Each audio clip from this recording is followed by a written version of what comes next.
Welcome back to this video.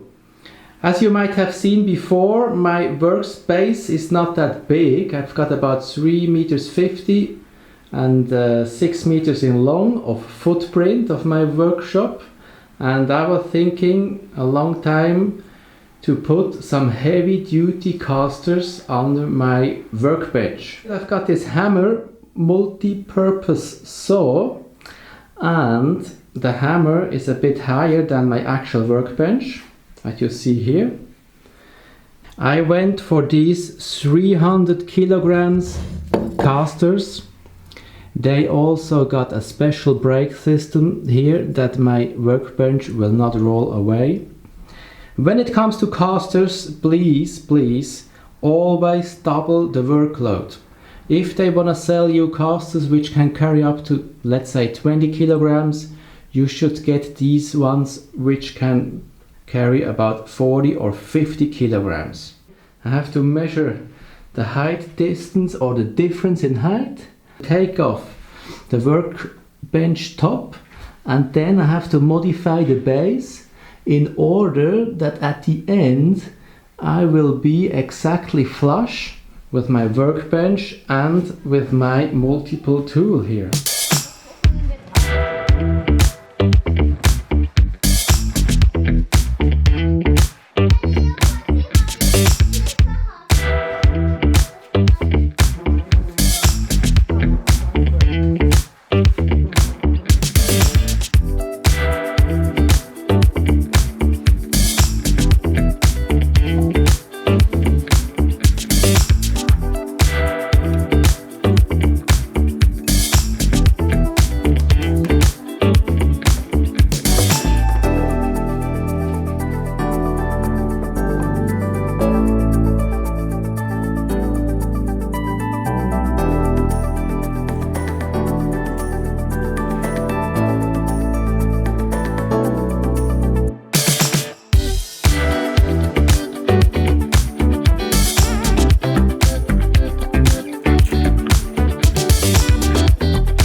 Just one recommendation: you should never put too much glue on it. See, this is way enough. Make sure that you spread the glue all out to the edges. This is the most delicate and most crucial part of the gluing. So that's wide enough. Also here it looks like if there is nothing on it, but if you spread it out, you will see that there is plenty of glue. Make sure you go all out to the edges. See?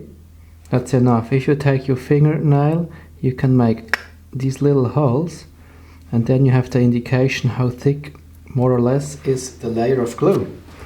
All right, let's glue this up. To be flush here and flush here. the frames, the original frames of the workbench are not wide enough for the support plate of the casters.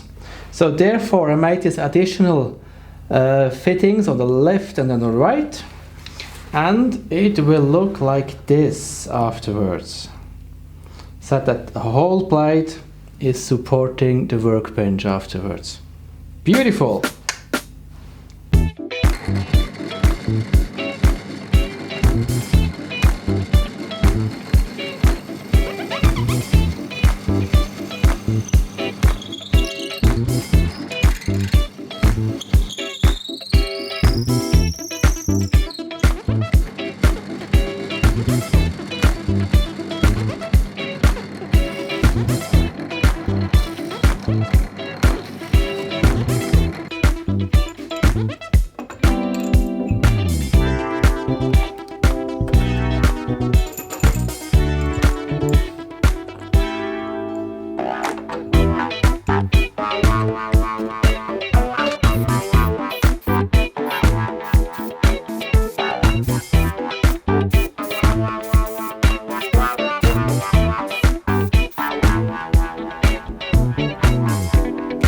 Alright, let's assemble the things together.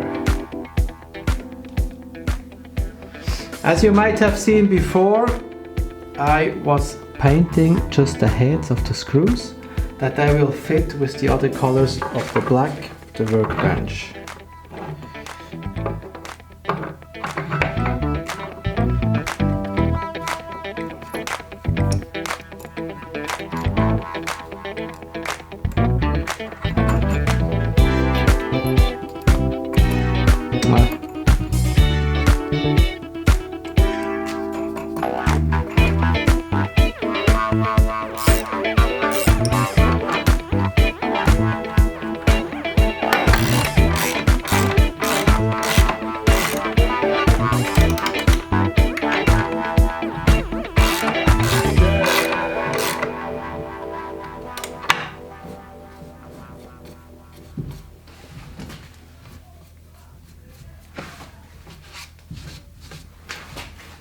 Alright, so now it's time to assemble and screw the casters to the frame of the workbench.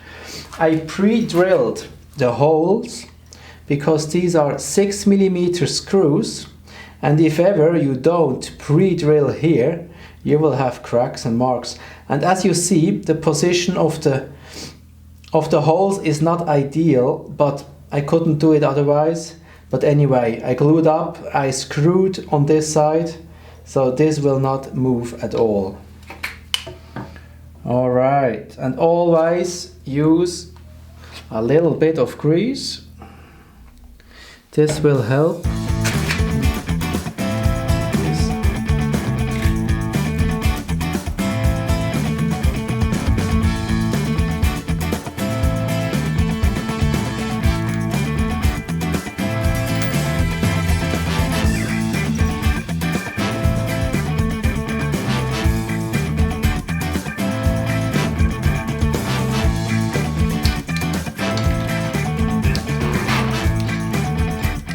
Alright, that's the first caster.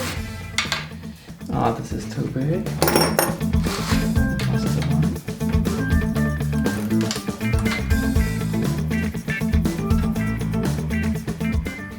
Alright, the casters are on, the frames are finished, and now we just have to assemble the thing together.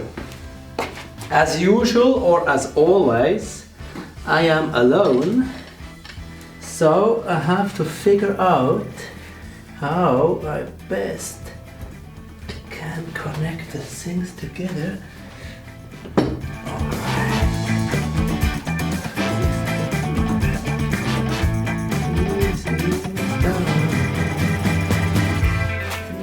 This is done. I guess the first one is the most difficult. Alright.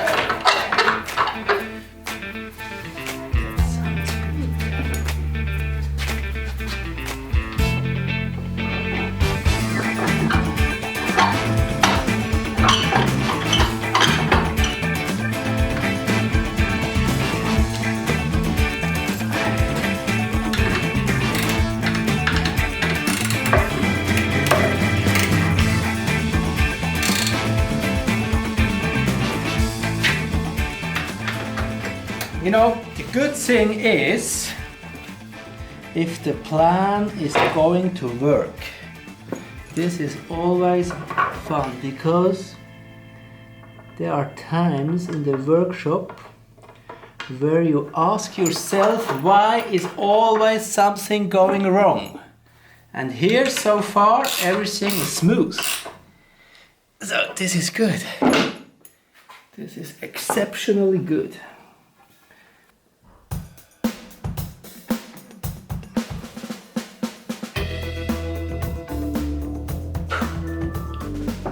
All right.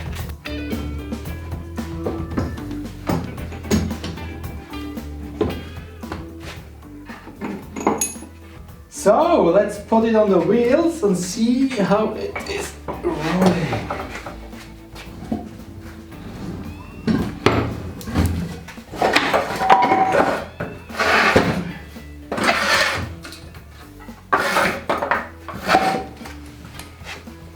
This is smooth as butter.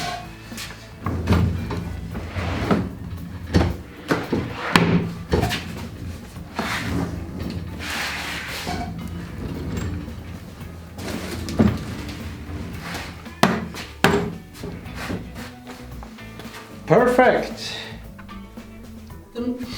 You just push down here, zack, and the thing holds. And then to release, it's just push here, and that's it. All right, look at these black screws. Everything made with love to details. At the beginning, I wanted to have the workbench exactly flush with my hammer table saw, and as you can see, like this maybe, it really worked out.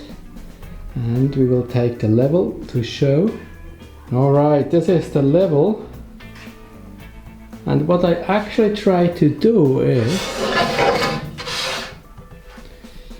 if I push down here, I wanted to have over there maybe 2 or 3 mil of a gap, so that the workbench is about 2 millimeters lower than my table saw. Why this? Because if I saw here panels or anything which is long, I just do not want that the workbench would be higher and will not help.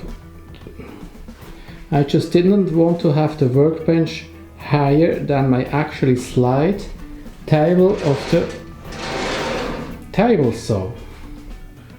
Alright, as you can see, I finally made it. This is the final product. Workbench on some heavy duty casters, and the good thing is they roll like butter. I use my little small finger, can pull here, easy.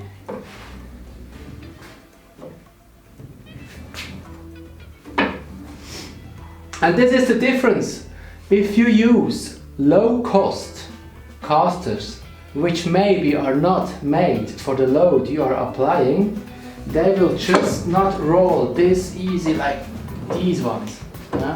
So make sure, if you get casters for any project, get the most expensive and the most heavy duty you can afford, because the result is just awesome and it is a lot of fun to use. Also, I will show you the braking system. Zack, zack, and the thing is steady to use. Alright, I hope you enjoyed this video. If you liked it, please subscribe, hit the bell, and see you on the next episode.